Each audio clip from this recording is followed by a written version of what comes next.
Okay, now that we have the machine opened up, the first thing we need to do is replace the OPV spring that's inside the standard spring that comes in the Gaggia Classic.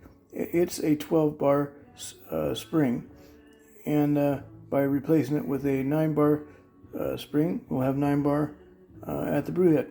So what we do is basically, here's the inside of the Gaggia Classic, and right in here, I'm not going to really film the whole thing because they've got a very good video on the Shades of Coffee website that shows the whole installation process if you want to look at it there. But right here is where that spring is, and what we have to do is remove this, remove this nut here, and replace the spring with a new spring. Remove the old spring, and we put it all back together, and we're at 9 bar. So that's all for this part.